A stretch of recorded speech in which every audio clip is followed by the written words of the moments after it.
Вот стоя здесь на перекрестке, я вам расскажу про вообще, в общем, да, дорожную обстановку в Китае, чем она отличается от нас, а именно про водителей, потому что, приехав в Китай, здесь культуры вождения как таковой нет, но при этом они с друг другом не ссорятся, то есть они могут как бы друг друга, ну это в нашем понимании, подрезать, резко повернуть без поворотника, там где-то резко остановиться, но при этом они с друг другом не ругаются. Вот я вообще практически не вижу, чтобы если кто-то кого-то подрезал и резко выскочил из-за поворота, чтобы водители ругались. Тут такого нету. Даже при... Сейчас автобус проедет.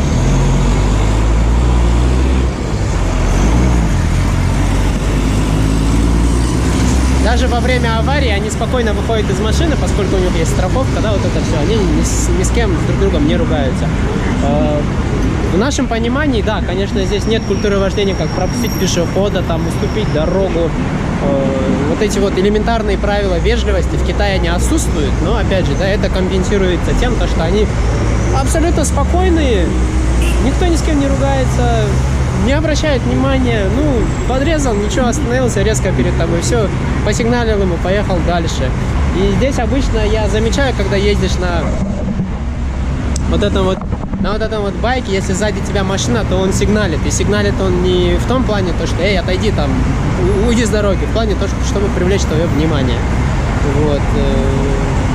Ну, я честно, в Китае, я скажу честно, я бы не стал водить машину, потому что здесь движение, как бы сказать, инфраструктура все есть, камеры везде стоят, но именно культура вождения очень, так сказать, опасна. Ну, я бы, может быть, и водил, но в крайнем случае, но это время надо, скорее всего, там, может быть, пару месяцев, чтобы привыкнуть к дорожному движению в Китае. Но инфраструктура, в общем, очень классная.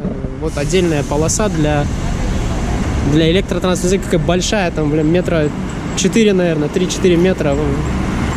Вон там она продолжается. Вот этот перекресток я называю Джибек-Джолу. Потому что посередине есть насаждение, как у нас в Бишкеке.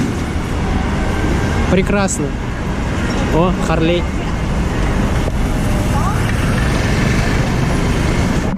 Вот так вот дорожная обстановка в Китае.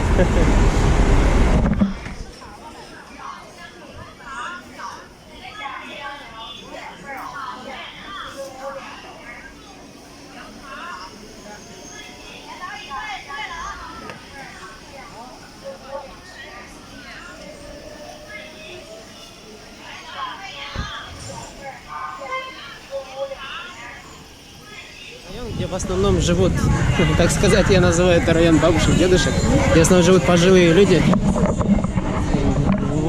и продают всякие вкусности.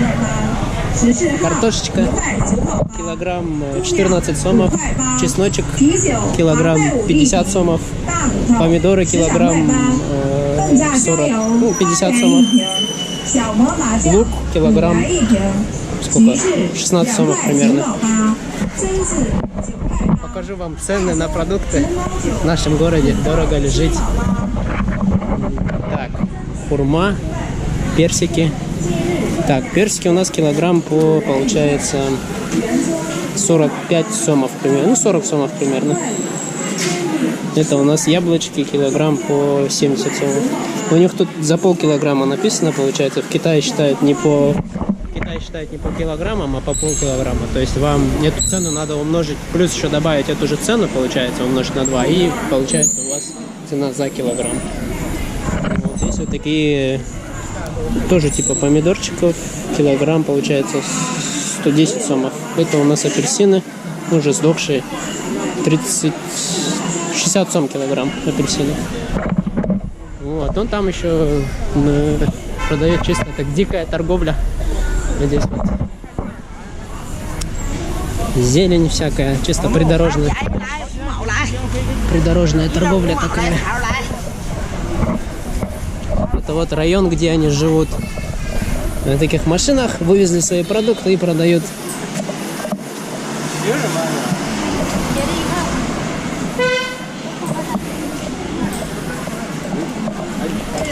Здесь что-то готовят. Кукуруза. Разводят костер, что-то готовят.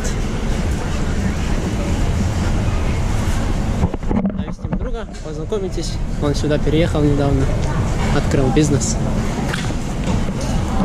Давайте я заведу вас в, так сказать, китайские эти дворики. Как они живут здесь. Такие примитивные, везде бабушки, дедушки сидят. Где живут одни пожилые люди. Ну, чем-то мне напоминает наши микрорайоны. Такие, внешне даже можно посмотреть, у них такие маленькие квартиры, обрешетченные на первых-вторых этажах. Ну, вот, в принципе, так они живут. Ну, дворики такие еще старые. Ну, это, скорее всего, у них эти постройки этих, если нашим языком говорить, сталинки до хрущевки. Назвать их этими мао-цзэдуновками. Раз, два, три, четыре, пять, шесть. Семиэтажные домики. В принципе, чем-то похоже на наш микрорайон. 4-й микрорайон, там 3-й микрорайон, 8-й микрорайон, где тоже стоят эти хрущевки. Интересно, а Брежневки есть у нас? Или эти? Кто там еще у нас в Советском Союзе был? Сталинки, хрущевки, Брежневки. В основном. Какой красивый мотоцикл. Пойдем? Зайдем в супермаркет.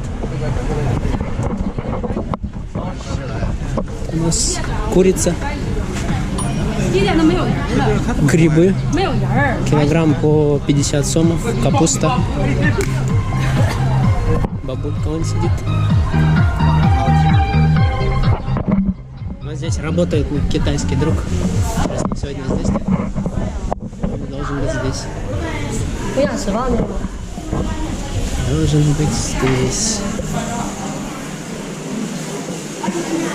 Продает выпечку вкусную. Костя! О, здравствуйте. Ты чё, блин? Да, я эти купить вон. Вчера поел, он вкусный. Какой? Вот эти. Махуа. Знакомьтесь, Костя. Привет! И еще раз. Будете, так сказать, на моем канале. Я сегодня по городу поездил, поснял город. Мне 5 штук можно? 5 штук? Да. Давай. 5 штук.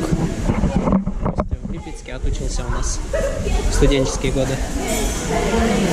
Журналист? Заканчивал, да. Специальность журналиста заканчивал. В Липецке, да, вы учились? Да. В Липецке. Педагогический Педагогический институт. Как вам там учеба была? Нормально? Нормально, конечно. Нормально. Хорошо идет. Чё? 90 какие вы учились? В 92-м году я там был. Слышь, командир, а что за проблемы? Да у меня нет проблем. Это у вас проблемы. А это что? Фальшивка, что ли? Ага, специально лохов разводить. Конфискую. Ты счет не забирай. Поскольку штраф уплачен, больше не задерживаю. 10 лет здесь там. 10 лет жил Костя. Из-за этого по-русски хорошо говорит. Здесь продают эти фрукты, овощи, в общем. Ты. Вон цены.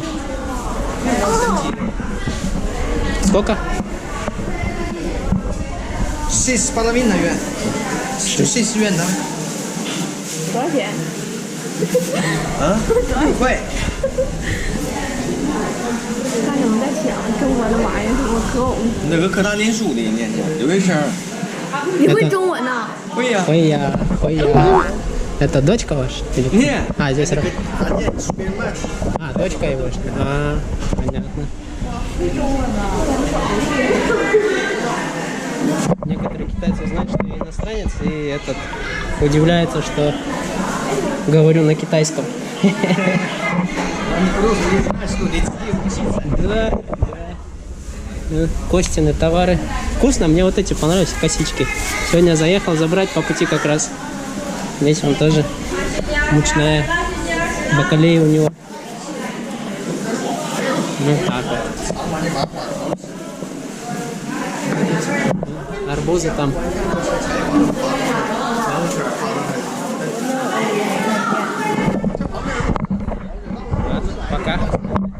на этом, наверное, я завершу сегодняшний выпуск. В следующем выпуске покажу вам про жизнь китайских крестьян. Через неделю, 2-3, может быть, когда время будет. Все, на этом, на кости, на косичках заканчиваем сегодняшний выпуск. Так что до свидания. До свидания, скажите. Пока.